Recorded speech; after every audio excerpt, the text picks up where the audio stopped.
Has everybody turned in a green sheet that would like to speak at public comment? Thank you, sir.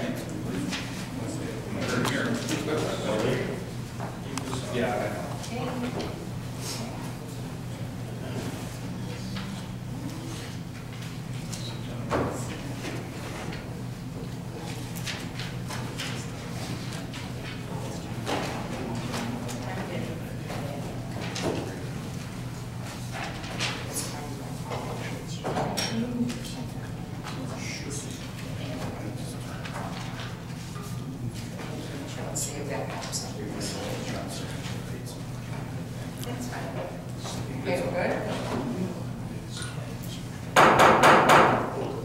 The Village of Hainesville regular board meeting will now come to order on Tuesday, 11/12/13. It's kind of fun to say that. At 7:06 p.m. If everybody will please rise and I'll lead us in the pledge.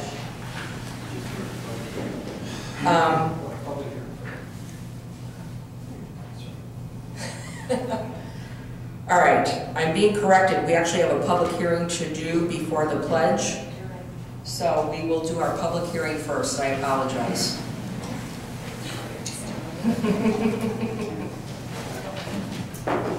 Okay, so public hearing for the tax levy for the fiscal year beginning May 1st, 2013 and ending April 30th, 2014.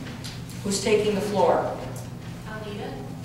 Okay, our treasurer, Kelly Hensley. Okay, the purpose of the public hearing tonight is the board passed. Do you have a mic, Kelly? No. How's this? That's better. Okay. Yeah. The purpose of tonight's the public hearing portion is back on October 22nd, the board passed the estimated tax levy for the fiscal year 2013, and that amount was for $525,000.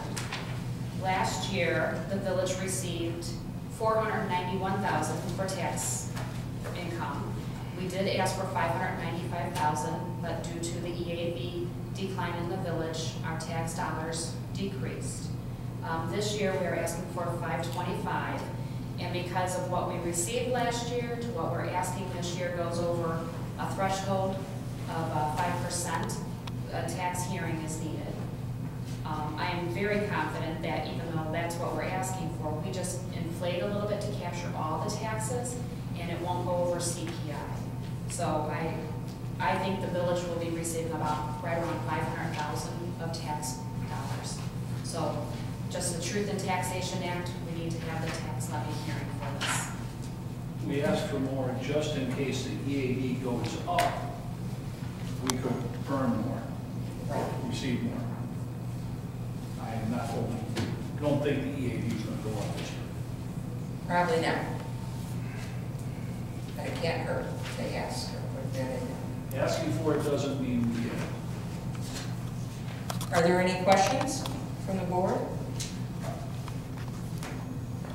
Okay, the public hearing will now close. Just to make sure, any questions from the public? Okay, the public hearing is... a question. Okay, what is it? I need you to stand up to the mic. Sure. Jerry said EVA or EAV. Yeah, stand to the mic though. Oh, sorry. Yeah. So Jerry Daly said EAV, but Kelly said EVA. Which one is it? I'm sorry, I must have misspoke. EAV. All right.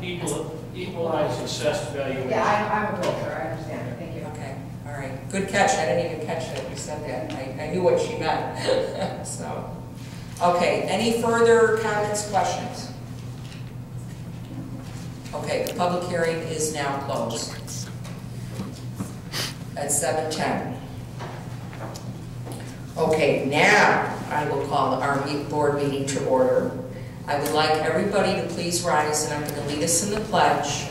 I am asking for a moment's silence to follow for the purpose of honoring our veterans, those present and past. And also, last week, we lost a longtime resident and former trustee of our village, Charles Green.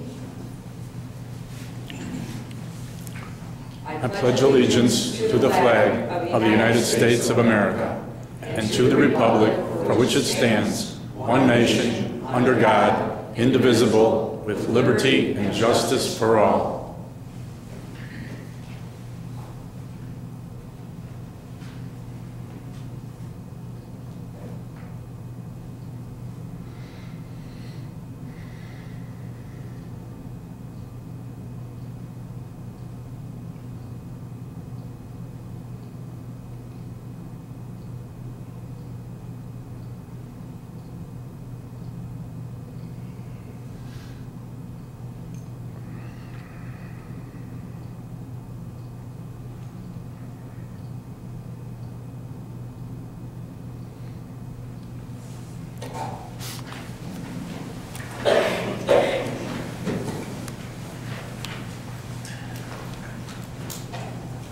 Roll call. Mayor Linda Soto, Present. trustees Darrenowski. Here. Priest. Here. Duberstein. Here. Barrett. Here. Daly. Here. And Walkington. Here. Okay, we are in quorum, we have a full board, and I'd like a motion for approval of tonight's agenda, please. So moved. Second. Roll call. Trustees Darrenowski. Aye. Priest. Aye. Duberstein. Aye. Barrett. Aye. Daly. Aye. And Walkington. Motion carried. Okay, at this time, we take public comments, and we have a kind of exciting tonight. We have an audience, which we usually only have 2 or 3 residents, and I have a pile of green comment sheets. First one up is our former mayor, Ted Mueller. Ted? You know the drill. Ted Miller, 318 Catherine Drive, Hainesville. Periodic, I was hoping the chief was going to be here so I could ask him this question, but periodically we have solicitors come to the door. Usually these are young adults. And often I'll ask them if they have a permit. The answer I almost always get is no, but my manager does. This indicates these guys have been dropped off. The question is, shall I ignore it, or is it advisable to notify the police so they can do something? They're full of baloney, Ted. When they come to my door and they tell me that, I say, then go get it. You stop going door to door, or the police are going to come. Well, I usually say that too, but is it advisable to call the non-emergency police number? I politely ask them to cease and desist, but of course, I'm the current mayor and you're the former mayor, so I tell them to go to the village hall, and if they don't cease and desist, that the officer will be stopping. So if I see them leaving, I give them the benefit of the doubt. If I see them continuing, I do call the police officers. Well, that's the answer. Yeah. Call the police because they're drop-offs. They're not. Yeah, in fact, several weeks ago, I had 2 young ladies that I witnessed being dropped off. Yes. From a pickup truck. And my house happened to be the first one they chose to come to. And I answered the door before they could even ring the bell. And I talked to the young ladies and I said, call your boss and tell him to come back and get you. And we had a nice conversation. What's interesting is I said boss deliberately because I knew it wasn't their father dropping them off. And they didn't dispute it. Okay. So, yeah, it's a problem on and off. Yeah. So it wouldn't hurt if I did call the. No, I would definitely call the police. In fact, Kathy and I had a Comcast gentleman come in today who came to my door. And he claimed that he had put in an application here weeks ago and never heard back. So I said, please stop by and we'll talk to the clerk about that. Of course, he had never been here before. You know, you might put this in the newsletter. Well, you know, the problem is, as far as getting people to ask, oh, you mean for what the residents should do? Yes. Yeah, we have in the past. We could do it again. It's getting people to read the newsletter on a regular basis is the problem. There are so many residents that aren't aware of the fact that they are drop-offs and get suckered in. Yeah. Okay. Well, we can rerun the article. It's a good idea. Okay. Okay. All right, I'm done. I'll leave the others. Okay. On taller. Okay. But Linda, Yeah. Ted's talking about calling the non-emergency number. When we met with the dispatcher, he said we should call the 911. 911. Yes. You would call 911. Just for solicitor? Well, because if they're scammers, they're not desirable people.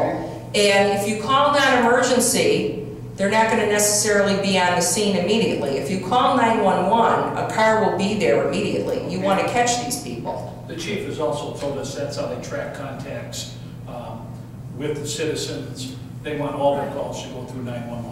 Right. So basically, everybody who is issued a solicitor's permit will have a badge. They are told to wear the badge. So if they don't have a badge, then they cannot solicit. And they're full of baloney when they tell you their manager has it. I have also asked some of these people what town they think they're in. They don't even know half the time. I've had people tell me that they think they're in Gray's Lake. No, you're not. You're in Hainesville. Do you know where the village hall is? So it's interesting. Okay, first resident from Tall Oak. I think the rest is all Tall Oak residents. Lourdes Galvez. Back to the mic, and you have to state your name and address for the record. Lourdes Galvez, 54 West Tall Oak Drive, Hainesville. My first question is, I wasn't here at the first meeting, I was present. I wanted to know if we are currently paying taxes on that 100-foot easement. It is part of your lot, so you are paying taxes. Okay. Now, how that is assessed, I don't know. That's something you would have to contact the assessor about to find out how. I don't know, I just wanted to know, because Okay. someone had, it was hearsay that we weren't paying taxes on it. I wanted to make sure that we were paying taxes. No, you are. Now, going back 14 years, the original assessments that they were charging just the residents on Tall Oak for the entire path, has that been reversed? That's never been the case. Oh, I could show you where we paid a special assessment just. Oh, you paid an SSA, but there Right, was SSA, yeah. but 553 property owners paid into the SSA. It wasn't just us on Tall Oak? No. Never? It was Not all even of the first year? Well, it would be as residents moved in and were added to the tax roll, Right. they would start paying into the SSA. Okay, I paid. Well, we were told in 2000 that the reason that we were the only ones paying is because it was not public yet. It was just a private path. No. Okay, No. all right. No. The SSA was created, and so as each member moved in and was added to the tax roll, whether it was a single-family home or even the two townhome developments, all of Cranberry Lake pays into the SSA. So as each came on the tax roll each year, the SSA is on your tax roll. Okay.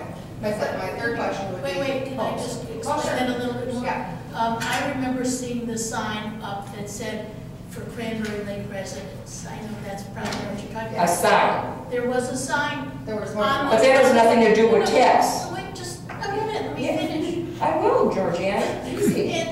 And it was supposed to be private but that was for all Cranberry Lake residents, not just for the people. Thank you, in Tall. Georgia. The village told us different, but that was probably, that's why I was I'm asking. sure you told a lot of things. Oh, yeah.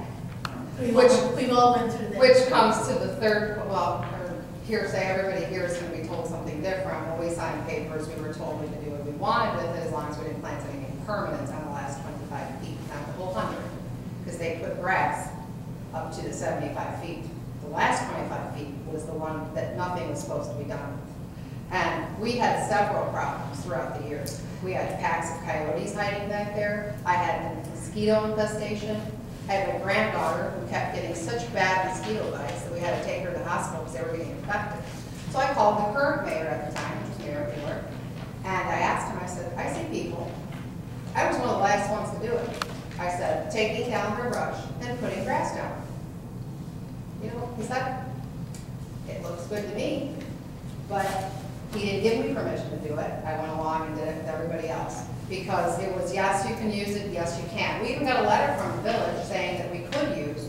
They came out and staked 75 feet and left the last 25 and said that was what we couldn't do anything with. They did that in 2008 or 2006. So, and that 25 feet was on your property, correct? The 100 feet easement is on my property. I No, checked it. no. Okay, so from the tree to the back said 75, I haven't measured, because, yeah, it is, 100. There's a 100-foot buffer, Okay, okay, from a point that the Army Corps determined from the lake. It's somewhere out in the cattails, but there's, I'm bad with feet, yeah. so, So if you look at your Plata survey, right. there's a, yeah, it is, in fact, Dave Coulter, who'll be speaking later on, or we'll be acknowledging him and he'll be answering some of your questions. We just had him go out and survey the conservancy easements. Right. And he put in iron pins. And he also put yellow flags. Now, we know the yellow flags may be disappearing soon, but the pins will be there. And on most lots, what, Dave, it's 25 feet, some it's as much as 30. The line out in the cattails curves. And I want you to share the mic, because we want to get this on the audio for the... The line out in the cattails is a curving line, and so when and that's the reference point that you start measuring from, and you go 100 feet essentially to the south. And that goes on to everybody's property at slightly different depths. The most is about 31 feet and the least is about 18 feet. So it bounces around between those two dimensions because we're measuring again across a curved line into a rectangle. So it's the geometry of it makes it work out that way. I remember your lot. I can't remember the numbers, but it was in the 20s. I was right where I was supposed to be, yeah. Yeah, you were in the 25 foot. 25. Yeah, you were. Right. Yeah. So we're talking it extends the path and then extends and that buffer is behind there. Yeah. So, Yeah. okay, all right. So what they did about, I don't know if it was 2008 or 2006, I have to look at the letters, was they came out and they staked the property and said, this is where we don't want you guys to do anything after that. Okay, they left it like that. You can use the rest, just don't put anything permanent. This was a village, it's on this letter out. And that was the last time, really. Who was the letter from? From here, from the village of Hainesville. Well, who signed it?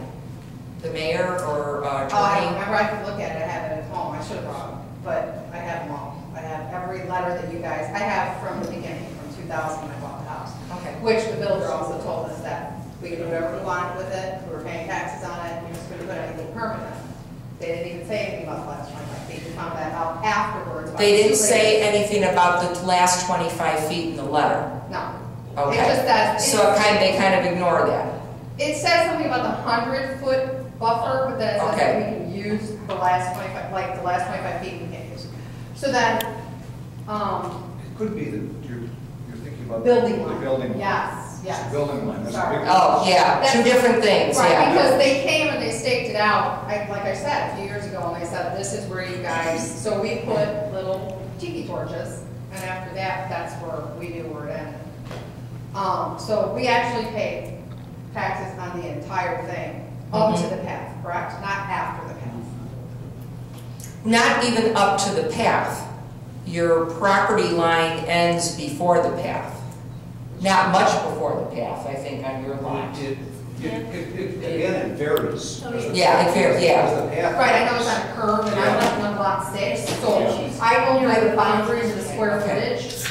Vic has just a little bit more square footage than I do. Okay. Because of the curve. Okay. He's got a little bit more, so I understand that. Okay.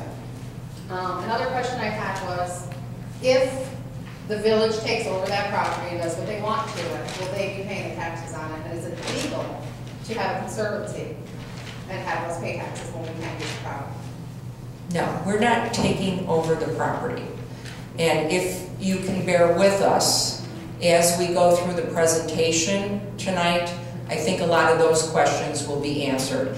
And just so you know, when we get down to that discussion item, we're going to bring the board up to speed because there are board members that even need to be brought up to date on the whole question that was brought up and what the legal answer is. Okay. And so once their questions have been answered, then I am going to open it back to you, the residents, to allow you to ask your questions. But I think some of what we'll present tonight, and then I know you weren't able to attend the coffee meeting. Did you receive the second letter? Because I did send up a follow-up. That's why I'm here today. Okay, Yeah. terrific. I was Okay. going to tell them first. Yeah. And my last question for now is lot number 4. They built a fence after this last letter we got saying you could do up to here, leave that alone. Okay, that's where he staked his fence. He got a permit from the village of Hainesville to build that fence When? a year and a half ago. Oh, I thought you meant like just recently, since we did, oh, yes, there are several fences that got permits from the village, and we will be talking about that tonight, because those fences will have to be moved back Okay. and at the expense of the village. Okay, and one more question. Is it still part of the Marine Corps? Because I had read that it had been turned over because they weren't doing anything to it, and now the village owned it and was operating, and it wasn't anything to do with the Marine Corps. I think you're talking about the Army Corps of Engineers. Yes, for the Which is who wetlands. issues Yeah. permits. They've never owned it, they don't own it, they issue permits for wetlands. And the village in Deer Point Homes, in order for any of that development to occur, had to go to the Army Corps of Engineers and get a permit. Okay. One of the conditions, or the main condition of building even be allowed to occur anywhere for residential development here was that the conservancy be created. And part of that condition was that 100-foot buffer. Okay. And we'll delve into that a little bit more shortly. And then my last question was, there was also something where there was a cemetery that's defunct that was on that property that was never found, that they don't know about, and those bodies would have to Oh, be moved? we know about it. We've known about it for some years, and before Deer Point started building, I'd there like to was, see Rich Bertrand pay for those bodies to be moved. well, Well, they weren't. they weren't moved. They were never found. I know, but Yeah. I think I know where they're at. Oh, So, okay. and, yeah, we can talk about that Well, another time. yeah, we'll talk, that'll be for another time. There was a search done for the cemetery.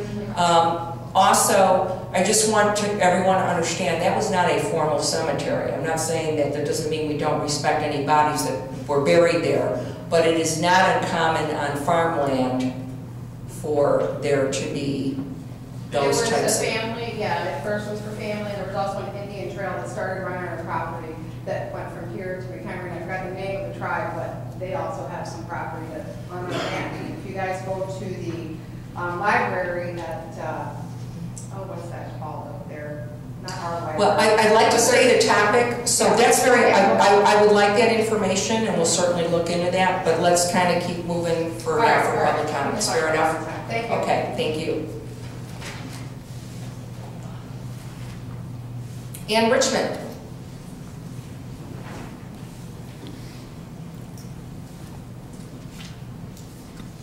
Perfect time.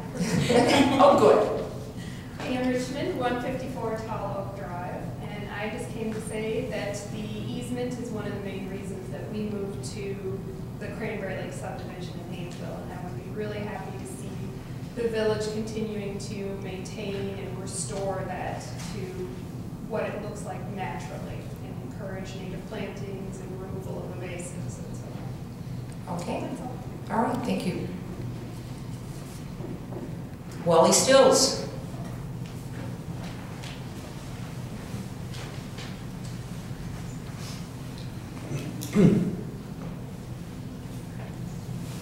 Wally Stills, 166 West Tall Oak Drive.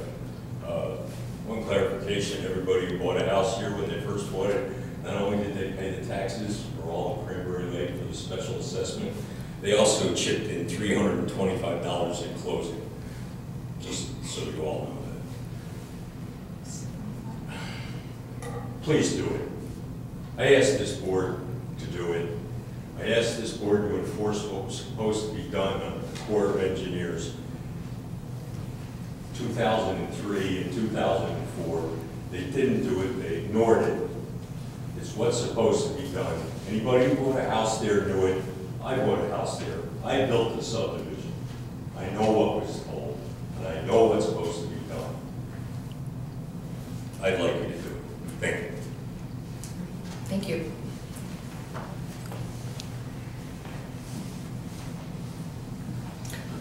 Okay, you gotta help me out a little bit. Is this, Vically Silent? Let's keep it quick. Okay. Yes, Vixidone, 74 Tall Oak Drive, Hainesville, of course. My questions, a lot of these questions have already been asked and kind of answered, not answered. answered. But I would like a request from board or village, whatever, the conservancy of Cranberry Lake, as far as how far it goes from the lake, or how far it starts from the property that we own or don't own. Is it possible to have the Army Corps of Engineers, whatever their permission was, based on conservancy lines? You know, in other words, what is conservancy from where? You know, Well- the map, the write-up that they gave the village.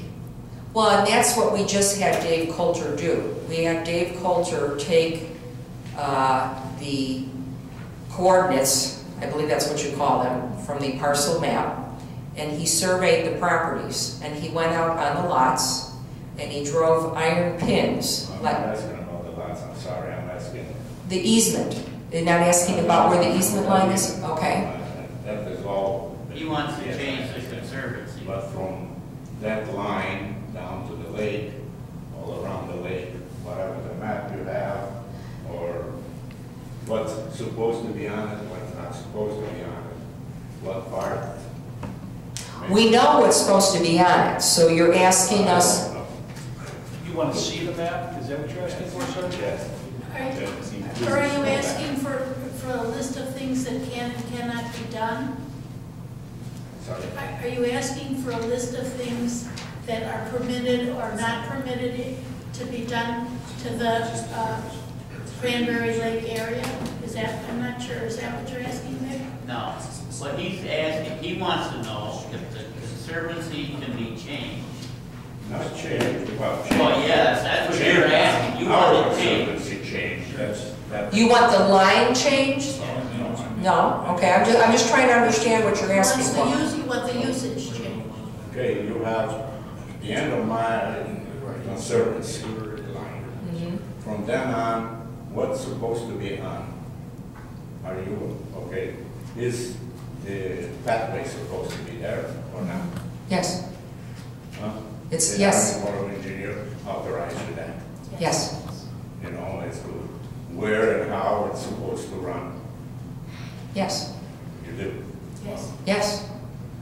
Are you asking to see the guidelines that define what is acceptable in the conservancy and in that whole general? All right, can I have that?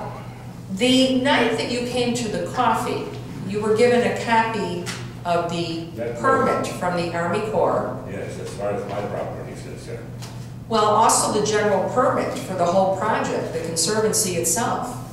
That is a condition of Deer Point Homes and the village allowed to be building anything there. From what I hear is that conservancy from the lake is supposed to be on all the way to our property, right?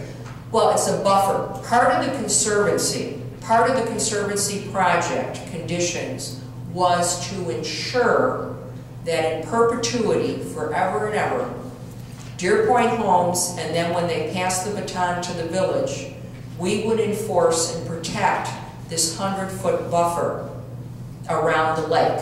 Not just that, but the whole. Yeah, but the 100-foot buffer is important about runoff, you know, into the lake and affecting species. And that 100-foot buffer is an easement that goes up onto your property. It's a conservancy easement. Is there anybody that wants to say that differently? I look to Dave, I look to Greg Bruin. I think what Vic is asking is was there something from the Corps to the developer as to what was allowed and what wasn't? And what To be built on the around the whole lake. thing, around the lake. And the agreement was that they could put the path in and that they were supposed to maintain the stewardship of the natural area. But that nothing was supposed to be built, there was not supposed to be anything, no concrete, no, you know, nothing could be, Nothing permanent. nothing permanent could be put there. Or no turf grass? No turf grass. Dave, do you want to add, stand up to I'd the just like to Yeah. explain how the Army Corps works a little bit here. in mic? this- Use the mic though, Dave, please. They've come out to Cranberry Lake and they surveyed and established a line, a circle around the lake that's out into the cattails. And they determined that beyond that line, out further into the lake, nothing would ever happen. Couldn't happen because you'd be in the marshy ground and water and things like that. So they went from that line and they went in 100 feet, all the way around the lake. And on the south side of the lake, which is where it overlaps with private property, like your private property, there's an overlapping of about 20-some feet. I don't remember exactly. It isn't the same for every property because the line curves and the properties are rectangles. But you have about 20-some feet of the north end of your backyard overlaps the zone that starts 100 feet out in the cattails and then comes back into your property. So there's an overlap of about 25 feet. And that's the point of contention here that many of you are wondering about how this all works. And the Army Corps is simply saying that 100-foot zone, whether it's on your property or not, it has to be all native plants, it can't be turf grass, it can't be any structures, it can't be concrete, it has to be, can't be mowed. All right, and what about a pathway? If it's a pathway like the walking path, Dave, it's fine. try using this. Might be easier for you. I want to make sure. They have conditions for pathways, and it has to be a permeable surface. It can't be gravel. I don't know about gravel, but it can't be like pavement. Asphalt, no asphalt. You have that on paper? Yeah, we have. Yes. We do. Yes, we do. All right, and I would like to see that. All I right. think you have a copy from the meeting the other night, but we'll give you another one. We'll give you another one, yeah. Did you originally buy the house? Huh? Are you the original owner? Yes. That should all been in this closing. It's in your deed covenant Should that we be- discussed you the should night of the have- meeting. When you bought that house, all that information should have been in that packet. When you purchased and you closed that home, all that information is in that packet someplace. In my package about my lot, my Yes. property. Your deed covenant. Yeah. My property, and Right. I'm talking about my property No, right he's now. talking about the whole woodland around Cranberry Lake. Everybody that bought a home there has the same package, so it would outline the whole package, but Okay, You know well, I what I'm think talking about. we will get the copies you need, Vic. I think also as we move forward, if you're patient, maybe some of your other questions may be answered, so. Thank you. Okay, thank you. Okay, we have one more resident, Jovo Brasvi. I'm sorry, I'm not doing good with this name, so I'm gonna let you state your name. That's okay, we could go by JD, but if you'd like me to state my name, it's Jovo Dragicevic, 66 West Tall Oak Drive. Okay.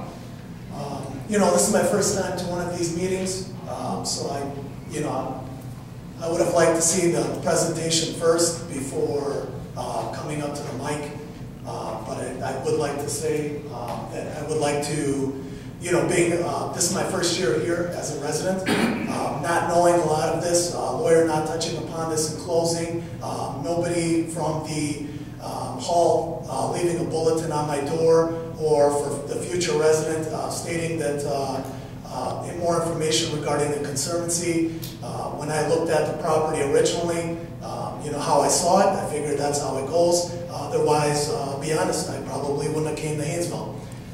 Also, I'd like to state there's a bulletin on your door over here stating to watch out for ticks. Ticks cause Lyme disease. That's a bulletin, that's a page right on your bulletin here. I prefer not to have Lyme disease and snakes crawling along my home. I plan on having kids one day, and I don't want them to be in danger to any snakes, or as someone has stated here, coyotes. There are other residents who have beautiful backyards, beautiful properties. You know, this is why a lot of the companies create chemicals to kill off weeds. You know, I'm for natural life habitat, but I'd like to say the conservancy is a huge inconvenience to most of the residents here. I would probably say probably 90% of the people that share that path. You know, as I run the path, as I walk the concrete, I visited the park here. I got to know a good amount of the neighbors here. They're great people, but I'd also like to state, their property looks nice in the back. I probably wouldn't have had a patio placed in the back there if I'm going to stare at the weeds there. I like to see the plants and everything else on the other side of the track. What else can I say? I don't mind if there's a few feet. I believe, if you guys wanted some of the wild plants and everything to be there, I think what truly belongs to you guys is just after the damaged tree on my property. Now, if there was tall grass there, I wouldn't really mind so much, but all the way back, it really takes up most of my property, and it kind of causes a huge inconvenience. I really can't. This isn't an area, this isn't a community where I could raise a kid, from what I've seen and how I imagine things, but really I think more of my, should I say, lack of a better word, intelligent questions or more geared towards what I'd like to talk about. I think it would have helped me if I've seen the presentation first. But I'd like to state again, I think this would be a huge inconvenience. I wouldn't like to catch Lyme disease. I'm an outdoors person. I like the outdoors. But yet again, I think the Conservancy, that extra 25 feet, there should have been left something maybe on the storm door so a future resident could see the future expectations of Hainesville, what Hainesville would like. I was also... Okay, JD,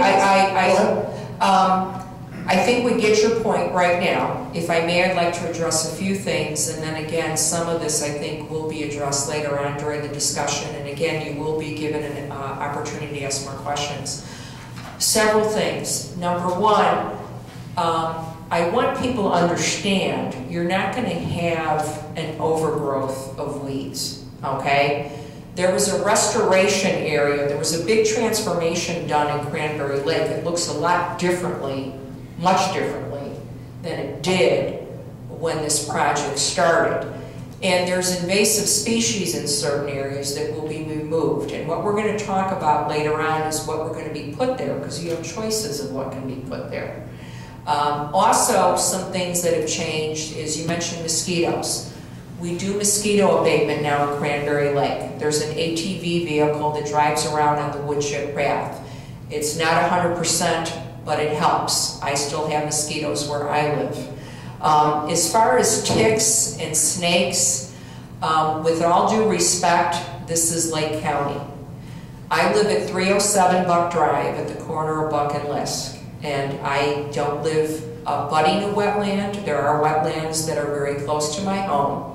And at times, there are snakes in my yards, there are frogs, there are toads. My children are finally old enough that they don't bring them in the house anymore, which I'm very grateful. Ticks are a concern in general in Lake County. So I don't mean to downplay, but even with you mowing or having turf grass in this section, that's going to be an issue. You back up to a conservancy. But we'll address that further as we go down. So please be patient and you will get a chance to ask more questions about that, okay? Okay, thank you. All right, thank you, JD. Okay, so we've heard all the public comments at this time. We're going to move forward quickly. We'll get to the big topic of the night, and then we will open the floor again for discussion. Okay, next item up is the omnibus vote agenda. Do I have a motion for approval? So moved. Second. Roll call. Trustees Dernoski. Aye. Kreis. Aye. Duberstein. Aye. Barrett. Aye. Daly. Aye. And Walkington. Aye. Motion carried. Okay, reports and communications from our officers and mayor. First up is village engineer Greg Ruin. Thanks, Mayor. Just a couple of things to report tonight. We did submit for a capital development block grant application. The grant request is for $100,000. Pertains to the Cranberry Lake resurfacing project, which we have scheduled for the 24-2015 construction season. If we do get it, it will be $100,000 out of a roughly $500,000 project, and we should hear about that in either February or March. And the item I have is the Rollins Road at 83. around the road is closed at that intersection and scheduled to be reopened November 26th. For the holiday, huh? Yeah, there you go.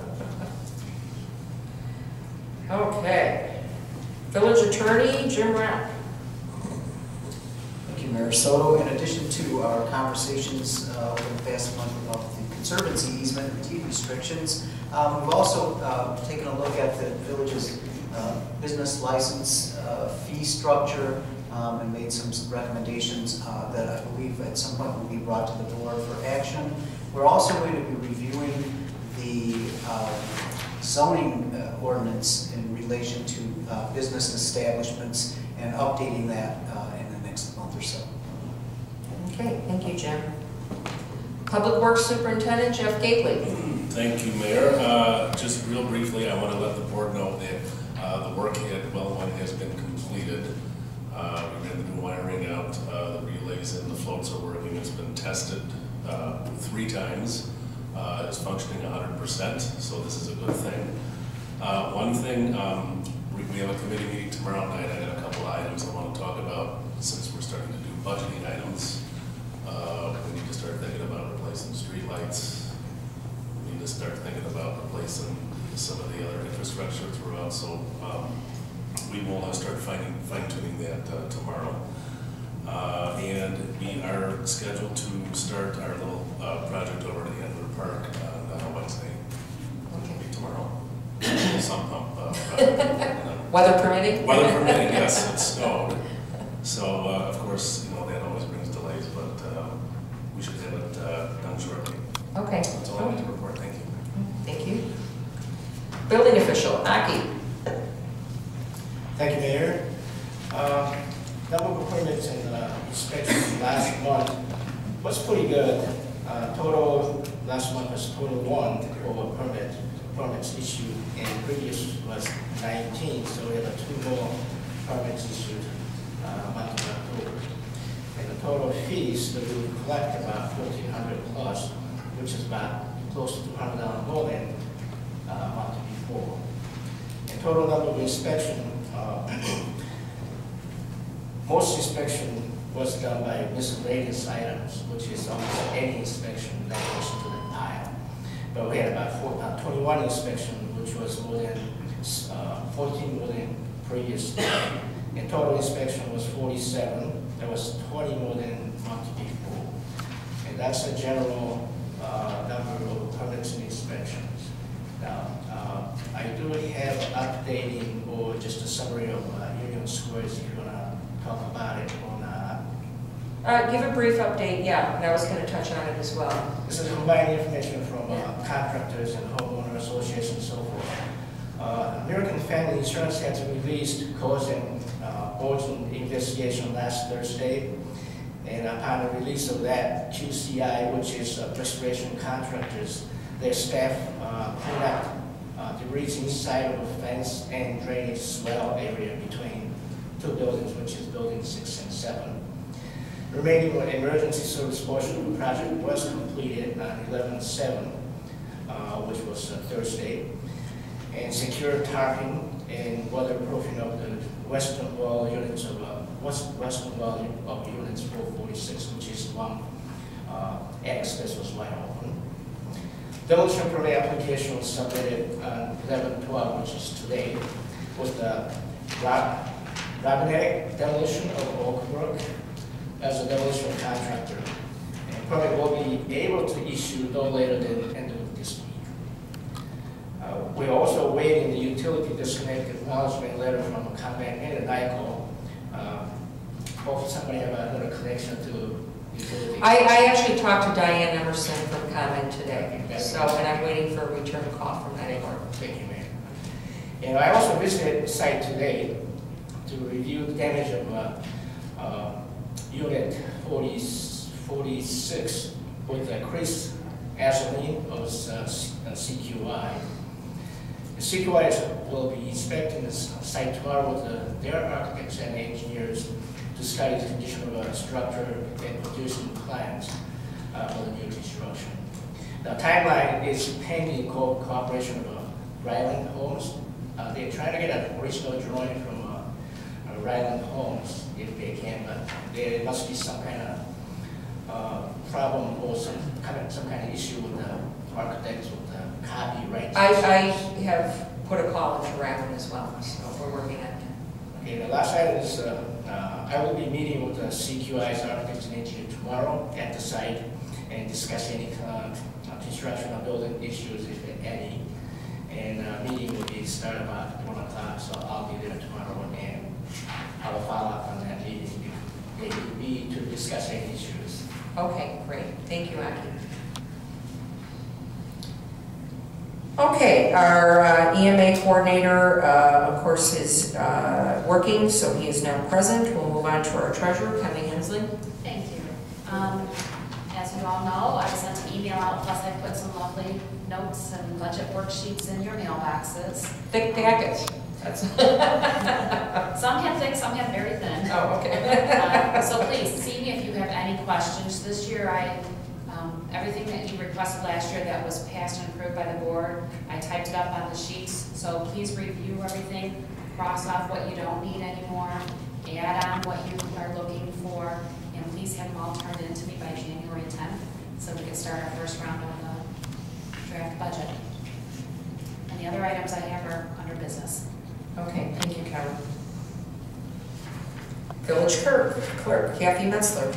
Okay, I'm finishing up on the postcards that will be mailed on November 20th for the holiday mixer, which is Saturday, December 7th from 2 to 5.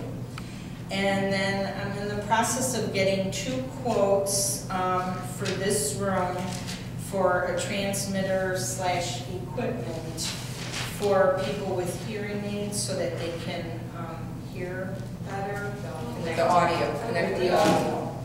And this has been a frustrating process. We have 2 companies the mayor and I have been working with. And I do have 1 quote. The other gentleman came out on October 29th and he said it'll be a month before getting a quote. So I'm just waiting so that we can decide and bring it to the village. Okay. Thank you, Kathy. Thank you. Okay, mayor's report. It's a busy time of year. A lot has been going on, and I know we have a lot to discuss tonight, so I'm going to be as brief as possible. Back to the fire that occurred at Union Square Townhomes on Friday, October 25th. I just want to say that all our residents and businesses, our village can be proud and feel safe because the Grays Lake Hainesville Police Department and the Greater Round Lake Area Fire District did a tremendous job in their quick response, and the fire district immediately brought in additional aid, and I just can't believe that everyone was safe. No one was harmed. All the pets were even safe, even the goldfish lived. That was quite a fire. That was quite an accident. And, you know, the fire burned for some time. Some people were confused. The car that hit the building hit the gas meter, sheared off shut off the pipe. The only way that that could be shut off is NICOR had to come out, dig down in the ground to the box to turn it off. And that takes time. And all the fire department can do is keep the fire under control. They cannot fully extinguish the fire until the gas is fully shut off. Otherwise, you get an explosion. That is why the fire burned as long as it did. But amazingly, as long as it did burn, we only had, out of the 6-unit building, 2 units destroyed. So the firewall did work. There are 2 other units that certainly have issues, but they will be salvageable. Sad to say, though, especially with this time of year, it will be spring before people are back in those homes, and probably late spring. Also, we had trick-or-treating on Sunday, October 27th. I think we had a successful Halloween. The weather was cooperative. The hay rides were very successful and appreciated as always. I'm also sad to say that we have had more sad news in Hainesville. We had 2 losses. Jeff Gately, who recently lost his mother-in-law, that you're all aware of, who also resided in our community, recently lost his youngest brother, Andy, who passed away at the age of 41. So again, Jeff, we're all sorry for your loss. And then, as I mentioned earlier, another longtime resident of Grays Lake in Hainesville and a former trustee, Charles Green, known as Charlie. He was 89 years old, passed, and both those services were the end of last week. Also, on Sunday, I was over at our American Legion Hall for their Veterans Day and dedication of their newly remodeled banquet room. And if you haven't been over there, you need to go look at it. There are 2 Boy Scouts that, for their Eagle Scout project, led the remodeling of that room. And Congressman Brad Schneider, who was also there for the dedication, had contacted Home Depot corporate, who has a fund or project to help Legion Halls, and they donated $15,000. That banquet room has a new, beautiful pergo floor. They gave chair railing or molding for the walls. Those scouts pulled down all the old dark paneling, redid the walls, painted them 2-tone colors. Home Depot also provided French doors and also doors for the exits, 2 of which are still on order. And Congressman Brad Schneider and Senator Melinda Bush, also from Illinois, was there, and it was a nice afternoon. So I'm looking forward to those scouts getting their Eagle certificates in the future. Let's move on to the reports of standing committees. Finance, Trustee Daly. Finance Committee met tonight, and as Kelly told us, that we're into the budget process again. We're investigating 2 ideas that we won't know how well it'll work. It won't work until we're almost done with the budget. And that is, we're looking at paying off approximately 50% of the debt on the Public Works building out of this next budget. And we're also looking at putting approximately $118,000 into our